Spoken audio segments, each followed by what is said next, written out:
Seterusnya untuk mengikuti berita dari Sabah pula, kita terus saja bersama Adrian Soedi di Kota Kinabalu. Silakan. Terima kasih rakan penyampai di Angkasa Puri. Salam sejahtera dan salam sehati sejiwa.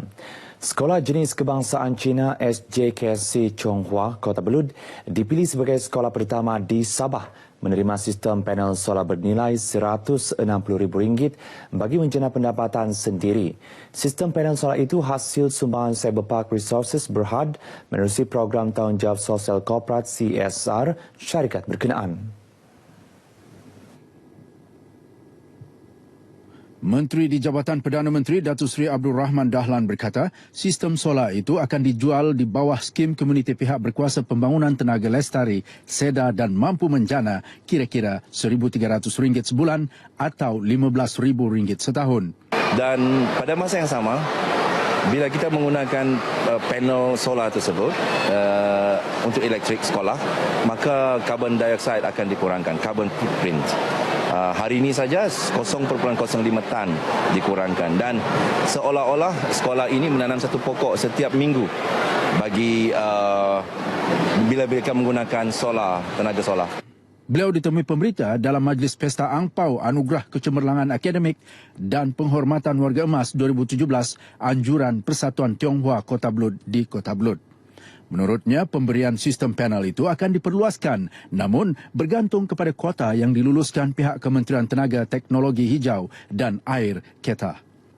Sementara itu, Guru Besar SJKC Chonghua Seli Tam Hung Chin berkata, pihak sekolah akan memanfaatkan hasil tenaga tersebut untuk pembangunan murid dan sekolah. Kita ingin menjadikan ataupun mengamalkan pengajaran ataupun PDP lah abad ke-21. Kita memerlukan banyak juga dana untuk kegunaan kelas abad 21 lah, ciri-ciri abad 21 ini. Jadi kita kena beli peralatan ICT, projektor yang lengkap, komputer semua tu kan, supaya guru-guru boleh menggunakan peralatan ini untuk mengajarlah dengan lebih berkesan kepada murid-murid.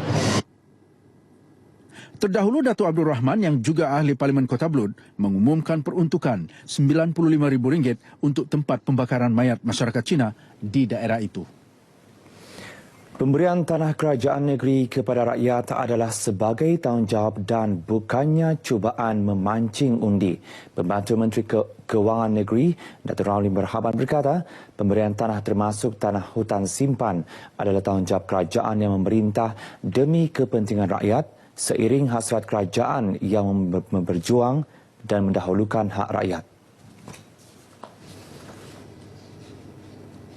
Datuk Ramli berkata setiap bantuan yang diberikan kerajaan tidak boleh dikaitkan dengan politik kerana pemberian bantuan kepada rakyat adalah tanggungjawab kerajaan. Datuk Ramli yang juga Wakil Rakyat Bugaya menyatakan demikian kepada media selepas merasmikan program perkhidmatan tanah anak negeri Sabah Pantas, Zon Lihak-Lihak dan pengukuran Geran Komunal Mount Pok dan Tanjung Nagos di Sempurna.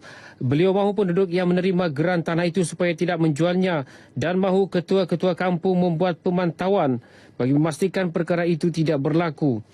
Pemberian geran tanah status Native Title NT seluas 690 hektar untuk projek pantas Zon Lihak-Lihak bakal memanfaatkan kira-kira 200 keluarga yang telah menduduki tanah kerajaan negeri tersebut sejak 1968. Sementara pengukuran tanah Mount Pok dan Tanjung Nagos berkeluasan 2,072 hektar itu akan mengakhiri penantian 748 peneroka tanah menerusi pemberian geran komunal berstatus Country Lease CL. Terdahulu dalam ucapannya, Pengarah Jabatan Tanah dan Ukur Datuk Safar Untung berkata, 4 pasukan akan mula mengukur tanah seluas 690 hektar pada Isnin depan dan kerja-kerja pengukuran dijangka siap dalam tempoh 4 bulan. Kemeriahan sambutan perayaan Tahun Baharu Cina di negeri ini terus dirasai dengan penganjuran Majlis Rumah Terbuka. Tradisi ini menjadi landasan terbaik mengukuhkan perpaduan dan keharmonian dan pada masa sama menjadi platform bagi pemimpin mendekati dan beramah mesra dengan rakyat. Ini jelas diterjemahkan sempena Majlis Rumah Terbuka Anjuran Parti Liberal Demokratik LDP di Dewan Hakalikas Kota Kinabalu yang dimeriahkan dengan kehadiran ribuan masyarakat pelbagai kaum. Bagi Presiden LDP, Datuk Teo Chee Kang, kehadiran masyarakat pelbagai kaum ini adalah bukti rakyat Malaysia hidup dalam suasana harmoni dan bersatu padu. Itulah semangat Sabah, satu negeri yang mempamerkan semangat kekitaan, semangat Malaysia, semangat satu Malaysia ini yang boleh katakan negeri yang paling unggul lah, ya, dalam meramalkan semangat ini, ya. Hadir memeriahkan majlis ini yang di-Pertuan Negeri Tun Dr. Haji Johar Datuk Haji Mahiruddin dan isteri, Tok Puan Haja Nurlida Tan Sri RM Jasni, Ketua Menteri Datuk Seri Panglima Musa Haji Aman dan Menteri-Menteri Kabinet Negeri dan Persekutuan. Tidak ketinggalan menganjurkan Majlis Rumah Terbuka Tahun Baharu Cina MCA bahagian Pinampang. Majlis ini diraikan bersama ahli MCA dan penduduk setempat dalam kawasan Dun Kapayan. Ini sebenarnya adalah antara satu program kasih sayang kampung dan juga pesta angpau yang saya telah dibawa oleh bahagian MCA Pinampang, yaitu untuk membawa kemeriahan perayaan Tahun Baru Cina ke 10 kampung di kawasan Dun Kapayan dan juga 5 tempat masyarakat Cina. Pengunjung yang hadir bukan sahaja disajikan dengan pelbagai jenis hidangan, malah dihiburkan dengan tarian singa dan persembahan nyanyian. Pesta Tahun Baharu Cina peringkat daerah Pitas selama 7 hari 7 malam tanpa henti akan menjadi tarikan pelancong Tahun Baharu di negeri ini.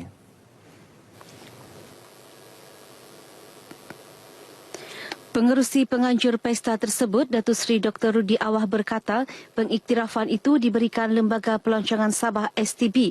Ini kerana acara ini menghimpunkan kebudayaan semua suku kaum di Sabah sempena perayaan Tahun Baharu Cina. Tahun lalu kita telah pun diiktiraf oleh Malaysia Book of Record bahawa perayaan ini adalah satu perayaan yang terpanjang di Malaysia. Dan juga pada tahun ini juga kami merasa gembira di daerah Pitas ini kerana pada baru-baru tadi jam 2 tadi telah pun diikhtiarkan bahawa Pesta Tahun Baru Cina daerah Pitas yang diadakan ini dimasukkan dalam kalender pelancongan Sabah. Beliau ditemui media dalam majlis penutupan sambutan pesta itu di Pitas. Penutupan majlis disempurnakan Menteri Komunikasi dan Multimedia Malaysia, Datuk Seri Panglima Dr. Saleh Said Keruak. Penganjuran pesta ini juga dilihat memberi kesan positif kepada penduduk setempat. Ini memberi satu impak yang positif kepada gerai-gerai jualan yang ada di sekitar dataran sambutan Pesta Tahun Baru Cina ini. Jadi ini amat menggembirakan kami sebagai penganjur bahawa apa yang telah kami usahakan di sini memberi hasil yang baik kepada para pempamer dan juga para penjual-penjual gerai yang ada pada Tahun Baru Cina 2017 kali ini. Anjuran ini betul-betul memenuhi perpaduan yang amat baik di antara semua kaum berbagai bangsa turut hadir di dalam perayaan ini. Saya amat kagumlah. Saya selaku Sino KDM Pitas amat kagum melihat kedatangan begitu ramai. Bukan saja begitu, ahli jawatan kuasa yang terlibat ini boleh dikatakan 85% adalah suku kaum lain. Dan manakala suku kaum Sino ini hanya 15%. Selain persembahan kebudayaan, pesta ini diserikan dengan pelbagai aktiviti seperti sukan, konsert, deklamasi sajak dan aneka gerai oleh peniaga tempatan. Mas Wings diharap meneruskan usaha mempergiat promosi perkhidmatan dan produk mereka di seluruh Sabah dan Sarawak untuk menarik lebih ramai pelancong dalam dan luar negara. Pembantu Menteri Pelancongan Kebudayaan dan Alam Sekitar Datuk Pang Yuk Ming berkata, komitmen tinggi Maswing dalam memberi perkhidmatan pengangkutan udara yang selamat dan boleh dipercayai antara faktor memastikan integrasi sosial dan membantu meningkatkan ekonomi kedua-dua negeri, Sabah dan Sarawak. Beliau berucap demikian sempena majlis ulang tahun ke-9 Maswing di Kota Kinabalu. Sementara itu, Ketua Pegawai Eksekutif Maswing, Aminuddin Zakaria berkata, fokus utama pihaknya tahun ini ialah program pemerkasaan pesawat terutama ATR 72500. Maswing juga berusaha mengatasi cabaran teknikal yang dihadapi sekaligus memenangi kembali kepercayaan dan keyakinan pengguna terhadap kualiti perkhidmatannya. Syarikat penerbangan yang mula beroperasi sejak Oktober 2007 telah membawa 12 juta penumpang dan menjana keuntungan sebanyak 2 bilion ringgit. Golongan muda yang tinggal di luar bandar perlu merebut peluang dalam industri penternakan burung walit bagi meningkatkan lagi sumber ekonomi mereka. Bagi menarik minat dan meningkatkan lagi penyertaan golongan muda dalam industri itu, Persatuan Graduasi Dusun Tindal dan Tobilung Kota Belud menganjurkan kursus industri burung walit mampu milik. Pengurusinya Kasim alias Lantang Boliwan berkata, melalui kursus ini peserta akan mempelajari penyediaan rumah burung walit mampu milik tanpa melibatkan kos yang banyak. Katanya peserta turut didedahkan kemahiran yang tinggi untuk menternak burung walit sehingga memperoleh kuantiti yang banyak dan kualiti sarang burung yang terbaik. Beliau ditemui pemberita RTM selepas perasmian kursus sehari ini yang disempurnakan Setiausaha Politik kepada Menteri Komunikasi dan Multimedia Datuk Baror alias Baharul Sawi mewakili menterinya Datuk Seri Panglima Dr. Saleh Tun Said Keruak. Kursus yang dihadiri lebih 200 orang ini dihoskan pengurusi Walid Group Dr. Faiz Hashim. Aktiviti bersukan bukan sahaja platform untuk menyihatkan tubuh badan, malah dapat mengeratkan lagi jalinan kerjasama dan silaturahim dalam kalangan rakyat.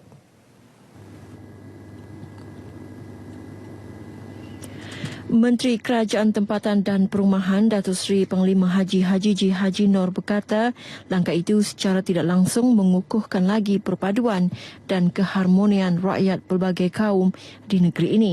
Sehubungan itu, rakyat khususnya belia wajar memanfaatkan sebaiknya kemudahan sukan yang disediakan kerajaan. Beliau berucap merasmikan kejohanan bola sepak piala yang berhormat Datuk Seri Panglima Haji J. Haji Nur di Kampung Serusup Tuaran. Beliau juga mahu program sukan diperbanyakkan bagi mendedahkan seterusnya menggalakkan generasi muda terlibat dalam aktiviti bersukan. Sebanyak 15 pasukan bertanding dalam kejohanan ini. Program Sunday Family Ride yang diadakan pada minggu pertama setiap bulan di Taman Awam Teluk Likas, Kota Kinabalu terus mendapat sambutan daripada pelbagai lapisan masyarakat. Menteri Pembangunan Sumber dan Kemajuan Teknologi Maklumat Datuk Seri Ringan Gubat memberitahu program berkenaan memberi peluang kepada warga kota membudayakan gaya hidup sihat menerusi aktiviti riadah dan rekreasi. Ia sekaligus melahirkan warga kota yang sihat dari segi fizikal dan mental selain merapatkan hubungan baik antara kementerian dan jabatan kerajaan bersama warga bandaraya. Beliau ditemui media selepas merasmikan program Sunday Family Ride di Taman Awam Teluk Likas, Kota Kinabalu. Sementara itu, Mayor Bandaraya Kota Kinabalu, Datuk Yeo Bon Hai yang turut ditemui menzahirkan penghargaan kepada kerajaan negeri kerana meluluskan kemudahan laluan berbasikal yang baharu sejauh 20 km menghubungkan Likas Bukit Padang. Pelbagai aktiviti diadakan dalam majlis itu, antaranya pameran senam robik, persembahan tarian singa dan cabutan tiket bertuah. Karnival Kecergasan 2017 anjuran Kolej Sidma dan Unitar Sabah dengan Lembaga Sukan Negeri bukan sahaja menggalakkan amalan hidup sihat, malah membantu melahirkan masyarakat penyayang. Setiausaha Tetap Kementerian Belia dan Sukan Haji Awang Damit Awang Anak berkata, acara bersukan sambil beramal bagi mengutip dana pertubuhan Rumah Anak Yatim Al-Mughni Penampang itu secara tidak langsung membantu memupuk sikap sayang serta prihatin terhadap mereka yang memerlukan. Beliau ditemui pemberita selepas mewakili Menteri Belia dan Sukan Datuk Haji Taufik Abu Bakar Titingan menyempurnakan pelepasan Unitar Sidma Charity Fund Run sempena Karnival Kecergasan Unitar Sidma 2017 di Kompleks Sukan Likas, Kota Kinabalu. Peserta yang ditemui menyambut baik penganjuran karnival ini. Ini satu anjuran yang baiklah untuk atlet-atletnya maraton supaya lagi banyak maraton boleh ikut. Very good. Ya, boleh beli banyak lagi tournament. Program yang seperti ini selain daripada menyedarkan golongan muda untuk mengamalkan gaya hidup sihat, dia dapat selain itu memberi charity kepada masyarakat yang memerlukan. Lebih 1,200 orang menyertai acara itu. Turut diadakan beberapa pertandingan seperti Battle of the Band, Functional Athletics, Kickboxing, gerai pameran dan persembahan hiburan. Seterusnya, kita ikuti peristiwa yang berlaku di Sabah dalam diari hari ini.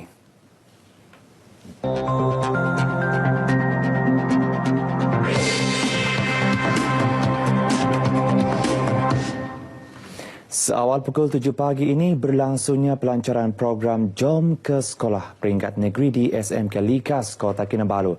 Seterusnya, pukul 8.30 pagi berlangsungnya sambutan Karnival Tahun Baru Cina SJKC Huangxiong Putatan.